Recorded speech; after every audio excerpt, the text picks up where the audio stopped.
So this has been the most asked question in the recent days. So the PNST result is finally out now और अब आप लोग बेसब्री से इंतज़ार कर रहे होंगे काउंसलिंग सेशंस का. Hello everyone, this is Sakshi. Welcome back to the channel again.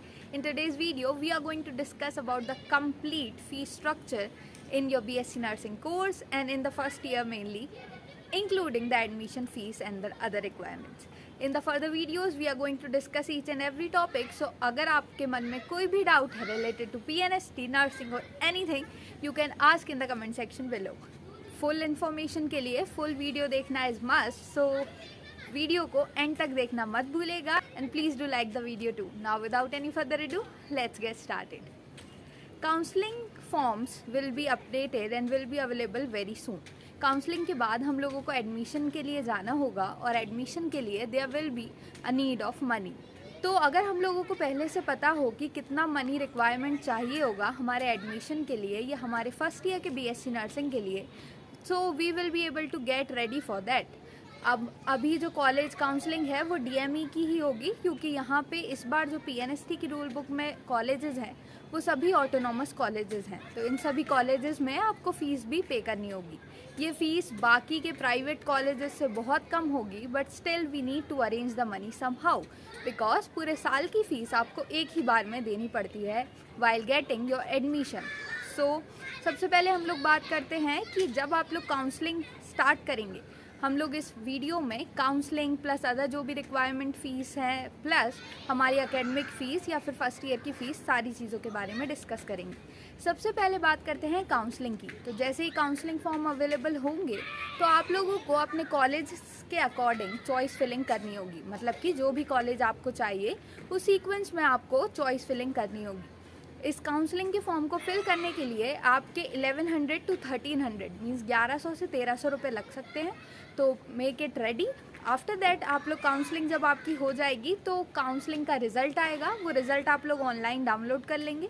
Counselling का फॉर्म भी जो है वो आप लोग डायरेक्ट ऑनलाइन फिल कर सकते हैं. इस चीज़ के डिटेल हम लोग नेक्स्ट वीडियो में डिस्कस करेंगे. अब इसके बाद हम लोग बात करते हैं कि जब काउंसलिंग का रिज़ल्ट आ जाएगा तो आपको काउंसलिंग के रिज़ल्ट के आने के बाद एटलीस्ट 5 डेज़ या 1 वीक दिया जाएगा, जिसमें कि आप लोगों को एडमिशन लेना कंपल्शन होगा. इस 1 वीक के अंदर अंदर आप लोगों को अपनी पूरा जो अमाउंट है 1 साल का वो सबमिट करना होगा. सबसे पहले बात करते हैं हमारी ईयरली ट्यूशन फ़ीस की या फिर yearly academic fees of college की. तो ये हर साल आपकी 25,000 रुपये रहेगी, 25,000. Yes. After that comes the computer charges या कंप्यूटर कॉस्ट. ये आपकी 1,000 रुपीज़ रहेगी, जो कि आपको सिर्फ एक बार पे करनी होगी, मतलब कि इस साल फर्स्ट ईयर में. After that comes the 500 caution money. ये कॉशन मनी बोलते तो हैं रिफंडेबल है, but I don't know where it is getting refunded.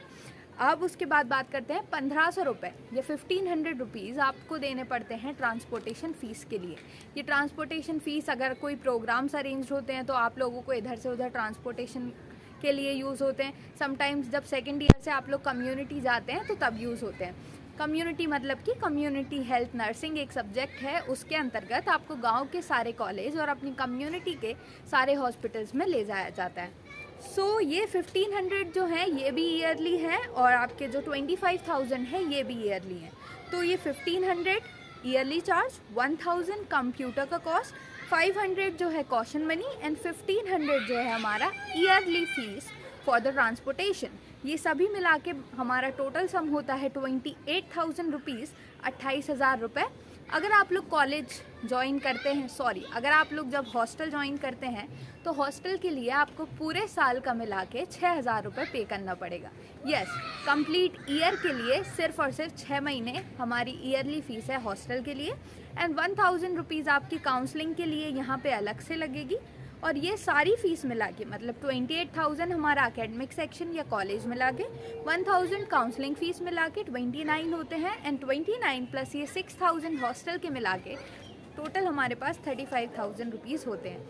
ये 35,000 रुपीज़ आपको डीडी के फॉर्म में, मतलब जिस भी बैंक में आपके पेरेंट्स का अकाउंट होगा उस बैंक से आपके पेरेंट्स डीडी बनवाएंगे. और ये डीडी जो है मेनली जिस भी कॉलेज में आप जा रहे हैं उसके डीन के नेम पे बनाई जाती है या प्रिंसिपल के नेम पे बनाई जाती है। तो ये सारी थी हमारी फ़ीस रिक्वायरमेंट।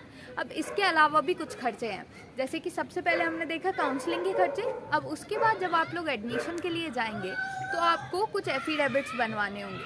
ये एफिडेविट्स नियर बाय शॉप पे आपको बन जाएंगे। कॉलेज वाले या तो खुद से एडवोकेट बुला लेते हैं या नियर बाय शॉप में एडवोकेट अरेंज करवा देते हैं, जिससे कि आपको 3 से 4 एफिडेविट बनवाने पड़ते हैं। फर्स्ट एफिडेविट आता है कि अगर आप 4 साल में ये कोर्स को क्विट करते हैं, 4 साल के कोर्स के बीच में अगर ये कोर्स छोड़ते हैं तो आप लोगों को 1 लाख रुपए का बॉन्ड देना पड़ेगा। The second affidavit is about 2 lakh rupee bond, कि अगर आप लोग 4 साल के कोर्स करने के बाद 5 साल का गवर्नमेंट पे नहीं करते, मतलब कि 5 साल गवर्नमेंट जो आपको जॉब प्रोवाइड करेगी वो जॉब नहीं करते हैं, तो आप लोगों को 2 लाख रुपए का बॉन्ड फिल करना पड़ेगा। After that comes the third affidavit. यहाँ थर्ड एफिडेविट आपका बनेगा, वो बनेगा आपके स्टाइपेंड को लेके, कि जो भी स्टाइपेंड मनी है जो कि है 33,500 मंथली, जो कि होता है 42,000 ईयरली, तो इस स्टाइपेंड को इंक्रीज करवाने का हमारा कोई अधिकार नहीं है। And this is how the government will bond us. अब उसके बाद हम लोग बात करते हैं fourth requirement of fourth affidavit, जिसमें कि हम लोग बात करेंगे और स्टूडेंट जो है सर्टिफाई करेगा कि मेरे द्वारा जो भी डॉक्यूमेंट्स या जो भी इंफॉर्मेशन प्रोवाइड की गई है वो सारी इंफॉर्मेशन ट्रू है, एंड अगर इसमें कोई भी फॉल्स या कोई भी डिफ़ॉल्ट पाया जाता है तो मेरा एडमिशन कैंसिल कर दिया जाए। Fifth affidavit is about the thing that हमारा जो स्टूडेंट है वो किसी भी टाइप की रैगिंग वाली एक्टिविटीज़ में इन्वॉल्व नहीं होगा, ना ही किसी तरीके की स्ट्राइक में इन्वॉल्व होगा। So these are the things. ये सारे एफिडेविट बनवाने में आपके 5,000 रुपये तक लग सकते हैं। तो सबसे पहले हमारे लगे हैं 35,000, 5,000 लगे हैं हमारे एफिडेविट में, ये हो गए हमारे 40,000 स्टार्ट। 5,000 और एक्स्ट्रा मान के चलो, like transportation cost and other cost जो भी चीज़ें आती हैं, तो आपके हो गए हैं 45,000। प्लस अगर आप लोग कोर्स बाय करते हैं, वैसे तो लाइब्रेरी अवेलेबल है तो आप लोग लाइब्रेरी से इशू बुक करा सकते हैं फॉर 1 वीक, लेकिन अगर आप लोग कोर्स बाय करेंगे तो जो एनाटॉमी की बुक है या जो एनाटॉमी बुक है वो भी आप लोगों को 1300 to 1400 की मिलती है। तो approx 5,000 will be covered in the session course or in the first year BSc nursing course. So mainly the money amount will go approx at 45,000, जिसमें से 42,000 आपको रिटर्न मिल जाएगा as a stipend money. Rule book के according stipend money 3,500 monthly बताई गई है, लेकिन रियल में हम लोगों को एक चीज़ बाउंड कर देती है कि यहाँ पे बोला जाता है कि आपको कॉलेज के थ्रू स्टाइपेंड मनी दी जा रही है, विच मीन्स कि अगर आप लोग क्लिनिकल्स में नहीं जाते हैं या क्लासेस में एब्सेंट रहते हैं तो जितने दिन आप एब्सेंट रहेंगे उस पर डे का 116 रुपये कटेगा, एंड बिकॉज ऑफ विच आपकी 3,500 की मंथली स्टाइपेंड भी कट हो जाता है। So this is the information that I want to give to you in this video. I hope सारी चीज़ें आपको समझ में आ गई होंगी, but still if you have any doubt you can ask in the comment section below. We will be discussing about the further topics in the upcoming videos. This is Sakshi. That's all for now. We'll be catching you very soon in the next video. Bye bye.